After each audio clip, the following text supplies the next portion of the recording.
1,5 миңге гортензияны кымбат деп ойлосоңуз, келгиле силерге бул ушундай гүл болгонго чейин канча процессти өтөт көрсөтүп берейин.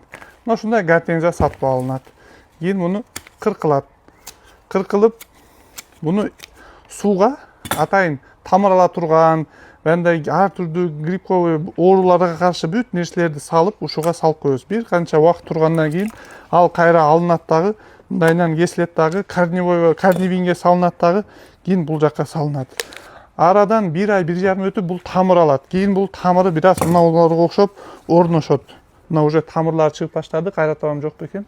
Көрдүңүздөр, Анан буга кайра уход берилет, дары болот, удобрениясын берилет. Кийин буну мындан көчүрүп, мындайга көчүрүлүп чыгат. Көрдүңүздөр, мында бир аз өсөт, чоңоет. Баягы жаш баладай эле да, акырын бастырып кийин P9-дан бир аз чоңураак мына ушундай идиштерге салабыз. Бул жерде уже көрдүңүздөрбү? Кадимкидей мындай тамыр алып калат. Бул жерде да карайбыз, өстүрөбүз, отун жулуп, андай мындай кылып, кийин анан болтуруп, мына ушул мындай натыйжага жетет. Эми эмне дейт атам? Эгер чечимди өзүңүз жазасыздар, 1,5 миңге ушул нерсе татыктуу, арада бир канча ай өтөт, бир канча мээнет, бир канча адамдын мээнети.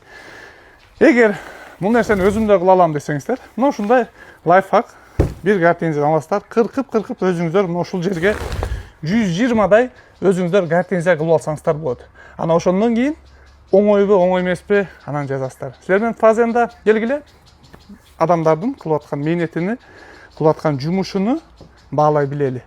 Кымбат, арзан, анткени мунун артында бул баалар бекер коюлган эмес. Ошого жараша мээнети бар, ошого жараша кылган адамдын салымы бар. Түндөрү тынбай, бир көчөт куруп калышы мүмкүн, свети өчүп калышы мүмкүн, кол менен чыгып ар бирин салып чыккан.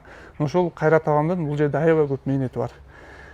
Ошол достор, үйрөнөм, кылам дегендер болсо, пожалуйста, келиңиздер. Сатып алам дегендер, ошол биздин Бишкекте Көкчар айылы Үмүталиева 26А 2 жашыл контейнерге келсеңиздер, бул жакта балдар бар. Телефонго жетишпей калып атышат, бирок сиздерге описанияга номерин жазып коем, байланышсаңыздар болот. Силер менен фазенда аман болуңуздар.